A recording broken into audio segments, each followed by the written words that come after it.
Hey, Slash do Buckaroos. How the heck are you? Right on time. I am trying to get better at doing some scheduled videos here. Since I am on vacation this week, such as it is, trying to make the most of it. Had to have some surgery done on Tuesday, so just shy of a week ago now. But it was Friday really before I could have a beer.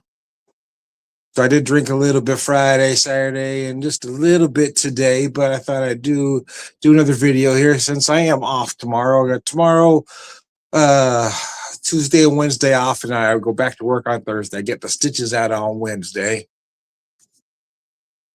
May need some help with a few things at work. I probably won't be able to lift any kegs yet, but I can do most of my job description anyways. See if everything's working like it's supposed to here. Yep, so far so good. So I did grab, just want to keep this one simple. Just some beer and some whiskey neat. I did grab a local beer, though, I want to pour. It's what I haven't enjoyed at home yet, in all honesty. It's one from Banter where I work. I really love it, though. It's a seasonal. So, an old school throwback double IPA at about 9.2%. It's called a Very Piney New Year. Again, think late 90s, early 2000s double IPA, back before everything had to taste like fruit. But it is big, it's bold, it's brash, it's a palate killer. It's just what I remember double IPAs being. The color is going to throw a lot of you off because IPAs don't look like this anymore. But again, pre-2000s, this is what they look like. They were more of that deep amber color.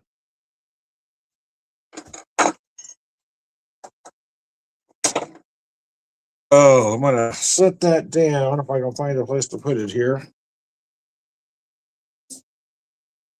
Let that rest a second.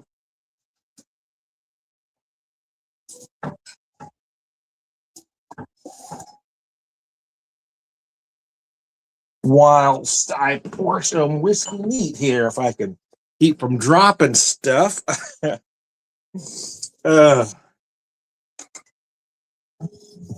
Decided just to grab. So actually, just to grab this Buffalo Trace. I got some really good small distillery stuff, but for tonight, I just grabbed an old standby, I guess, if you will. This is the Buffalo Trace. Here's the thing with Buffalo Trace. It's a nice wheated bourbon.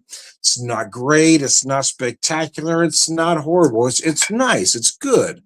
The idea that some folks were paying more than $30 a bottle for it is rather ridiculous because it's a nice $25 a bottle whiskey. That's what it is. But you had some folks spending upwards of $100 to get it on a secondary market just because somebody told them they had to have it in their collection, which is just asinine as all hell.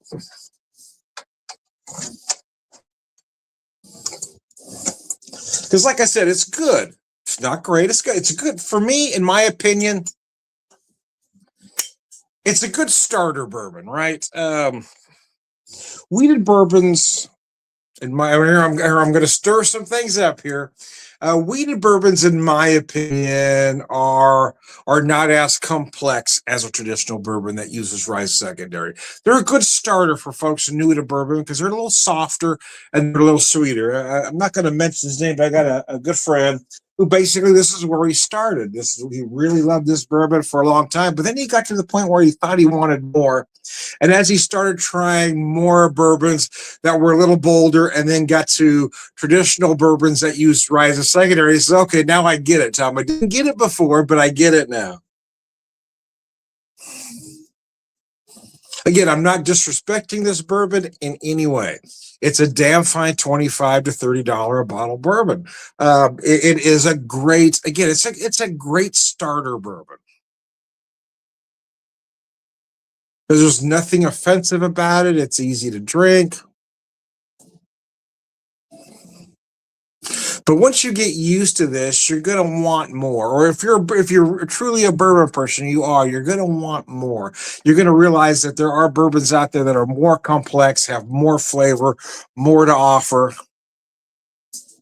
But this really is a good place to start.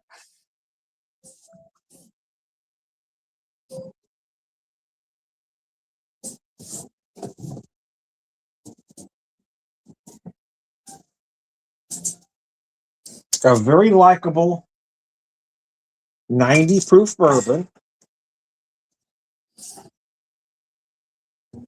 I actually got this one for my birthday back in May. I just haven't drank much because I drink other things. So I kind of forgot I had it, to be honest with you, which is why I decided to have it with you tonight. I buy something new and then I get excited about that and I drink it. I kind of forget about these old standbys because I really am a small distillery guy. I like what the small distilleries, the craft distilleries have to offer. So I don't buy a lot of the big guys. And this is one that I got for my birthday back in May.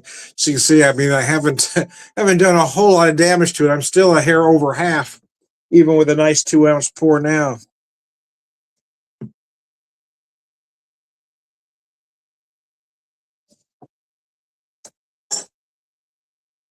Oh, cilantro.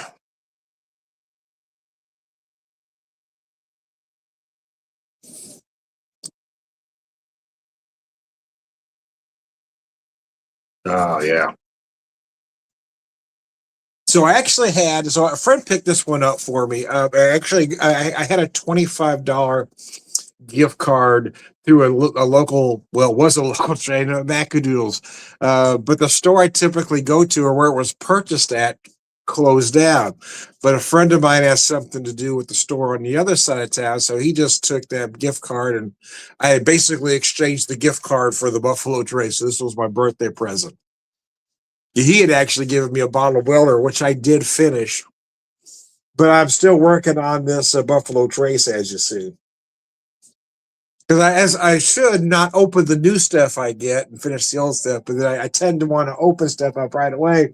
And right now I'm in the situation where I've just got, man, a whole bunch of open bottles on my bar cart. So I'm trying to finish stuff up before I open anything new.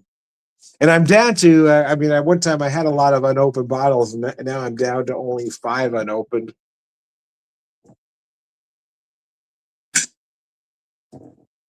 But I don't want to open any of those until I work some of these down. That's kind of what I tend to do is I buy a lot and then I quit buying. I'm not a collector. I don't want to have 200 bottles laying around for no reason. You get this much out of every bottle. What's the point of that, man?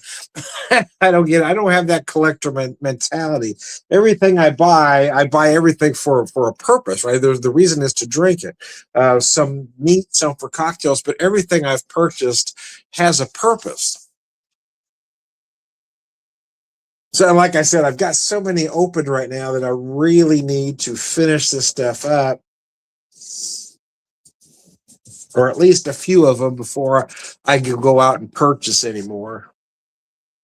But I tend to do that. I tend to buy a lot around my birthday, or I get some for birthday presents.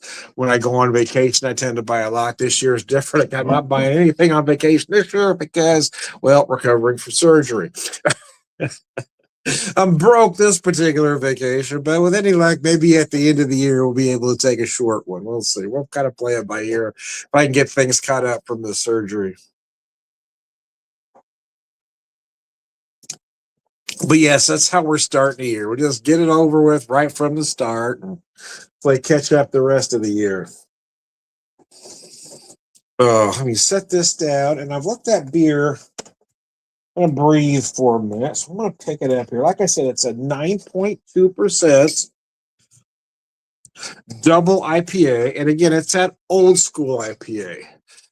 You youngsters are going to look at that color and kind of be confused, but I mean, there was a time when this was the color of an IPA, especially a double IPA. I don't know the IBUs on this, but I know it's big. Yes, big. It just reminds me of like a souped up Sierra Nevada Celebration, right? Very similar aromatics, flavors. If Celebration was at about 9.2, this is what it would taste like. It's just, again, it's just big, it's bold, it's brash, it's in your face, it's unapologetic. It's a palate killer. What double IPAs used to be before everything had to taste like fruit salad. Those weak palates want everything to taste sweet. It's got to be sweet. I like the hazy. They're sweet. They taste like juice. Well, then buy fucking juice. Some of us old guys remember when beer tasted like beer. That's what we want to drink, man. We don't want that candy ass Orange Julius beer. I don't want a real fucking beer. Anyways, I digress. And I want my whiskey neat with no ice. Anyway, of any kind. Slideshow.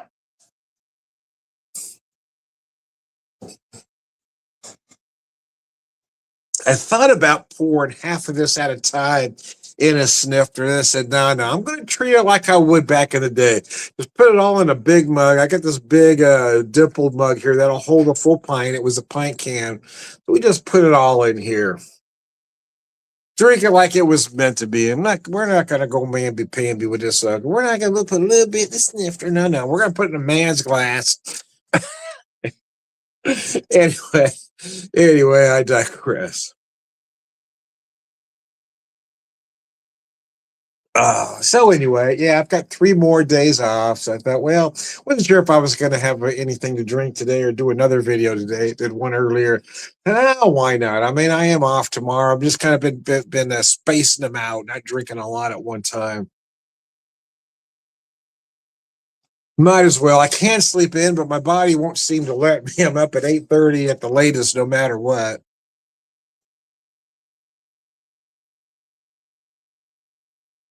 Oh gosh, that beer is so gorgeous, man. I had a little bit at the brewery the other day, but to just be able to, pour a pint at home and let it rest and breathe. Oh man.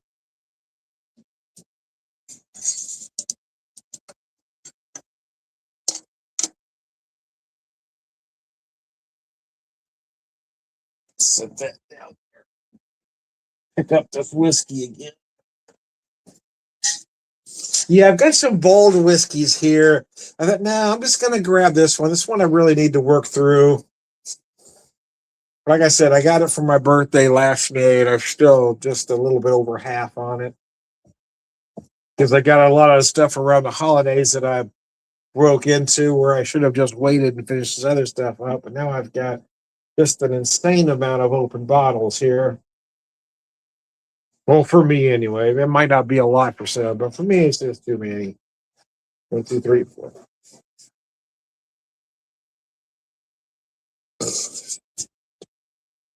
Two. Looks like I got between here and my shelf over there. I've got about 24 open, and that's plenty. I know there's guys out there, they got 200, 300, 400 bottles. I'm never going to be that person. I will finish them up. I go through periods where I'll buy a whole bunch at a time, like I've got right now. Then I'll drink them all down to where I'm down to just, between a half a dozen and a dozen, then I'll start buying again.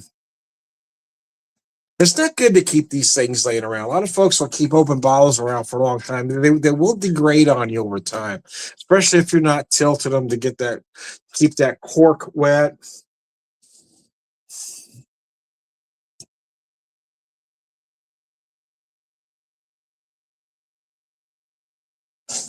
And whiskey is not truly happy unless it's being drank. Right? It's doing you no good sitting on the shelf. That's why I don't really get that collector mentality. Look at me, I got a 500 bottles that I'm never ever going to drink. Why? Why? I don't understand the point, man. Anyways, I digress. As I drink this Buffalo Trace, I am finding an appreciation for it. Right, like I mentioned earlier, there's nothing wrong with it. It's not offensive. It's a very easy to drink, approachable 90 proof wheated bourbon. There's absolutely nothing wrong with it at 25 to $30 a bottle top end. But for a while there, the allocations on this were ridiculous, and people were freaking out, spending 50, 75 $100 a bottle. And that just makes absolutely no sense, because if you've got $100 to spend on a bottle of whiskey, you can do a whole lot better than Buffalo Trace, man.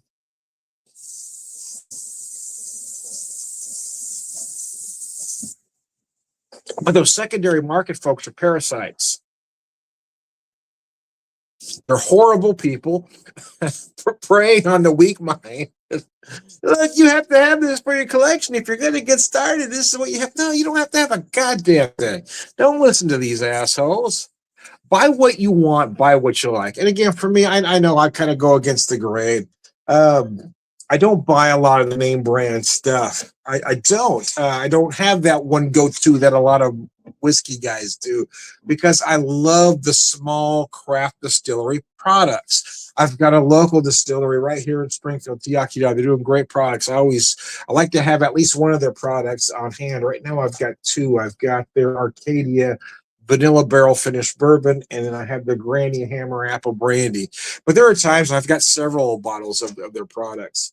I've got a lot of small distillery stuff. I'm looking at I'm getting near the end of a bottle of Neely's Sweet Thumb Rye out of Sparta, Kentucky. I've got Traverse City cask cherry whiskey. I'm getting near the end of my Hotel Tango 10-year-old bourbon. I mean, these are the products you should buy. Don't listen to those guys say you have to have this for your collection, or you have to have that. Don't listen to those guys at all. They're trying to make a buck. They're not steering you right. Spend the money on these small craft distilleries.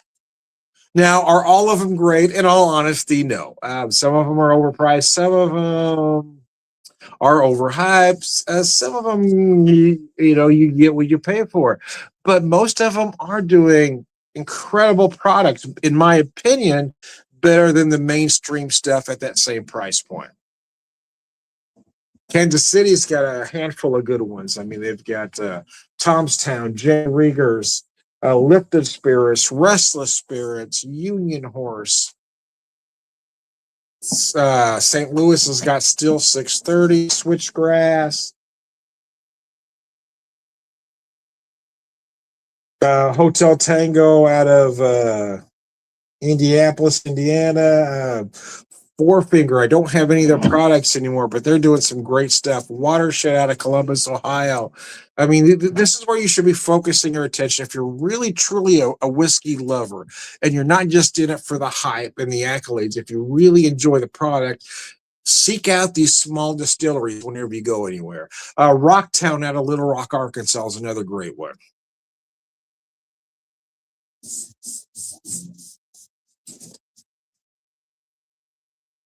But yes, I'm an advocate for those little guys, man.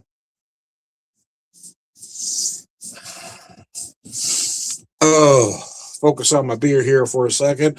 My old Beer Fest glass. I got this one 100 years ago. I can't remember exactly, but I'm thinking, I don't know, might have been even the late '90s when I picked up this sucker. It's been around a minute, man. Sláinte.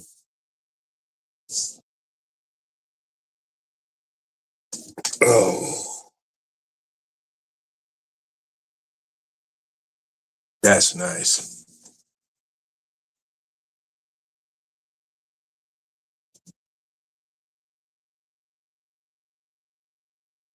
Boy, I'm so glad they did this one. This again, it's just that for those of us of a certain age, man, this is that beer I remember. This is that double IPA I remember, circa late '90s, maybe just very early 2000s. Before every IPA had to taste like fruit salad, man. You had beers like this that were just big, bold. They were malty as all hell, but they were also hopped to high heaven. They would kill your palate. And that's what this beer does. It is so gorgeous.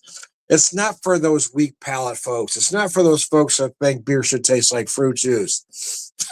Especially when IPA tastes like orange juice. Well, fuck you. I drink orange juice then. I want a beer that tastes like a beer, man. I miss beers like this.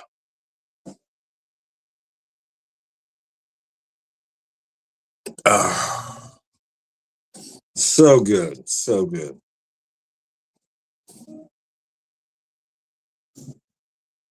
All right, let me trade and pick up that whiskey again.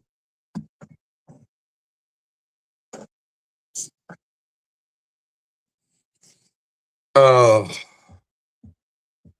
is that beer changing the taste of this whiskey? You might ask. Yeah, it's kind of the reason why I didn't go with one of my um, bolder whiskeys or some of my favorite whiskeys. I kind of went with this one for that reason that I didn't want to, waste, if you will, one of my better whiskeys. I thought, let's have this. This will be fine. It will change it some, but it won't kill it completely.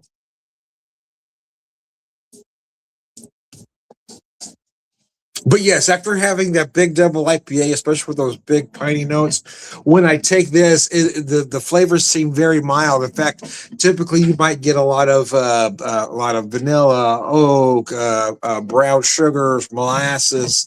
After taking a drink of that and taking a drink of this, it changed it completely. Where I'm picking up the vanilla, but also feels more like honey.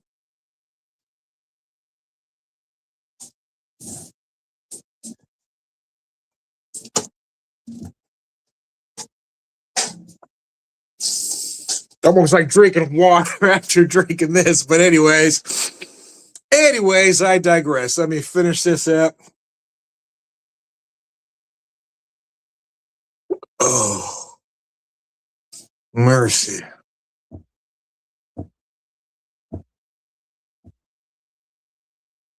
Well, in some ways, it's a bummer to have to burn my vacation this year on the surgery, but I need to have it done. Some ways, it's just kind of nice to be off. It's the first of the year. I can relax for a little bit. Don't have to go anywhere or do anything, having that little staycation, if you will, but don't really have the money to go out and do anything. But I did, I stocked the fridge and the freezer. I got plenty of good meat, some seafood. I'm good. And like I said, I've got a lot of good beer and whiskey here. So I'm certainly not hurting in any way. Just, trying to enjoy some time at home and relax.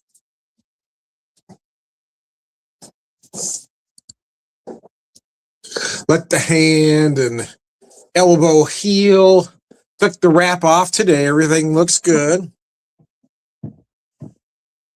I go in Wednesday to get the stitches out and back to work on Thursday, hopefully. I know they didn't necessarily want me to go back there soon, but I really couldn't afford to take off more time than that. Um, so like I said, I don't think I'll be able to lift kegs, not with the right hand anyway. But I should be able to perform about everything. And I'm pretty good about improvising and figuring out a way to get things done. So anyways, I digress. I am Tom the Whiskey Whisperer, Whiskey Evangelist, prolific whiskey drinker, purveyor of wisdom, and let's finish this beer up here, folks. Got a burp stuck there. Hold on. Oh, there we go. Oh, mercy. We picked up some chocolate chip brioche the other day. I had that for breakfast this morning. It's French toast. Man, that was just delectable.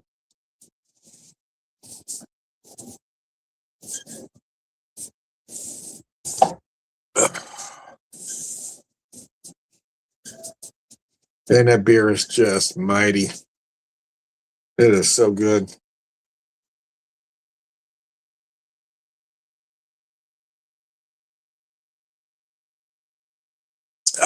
Anyways, I am Tom the Beer Whisperer, Beer Evangelist, prolific drinker, purveyor of wisdom, and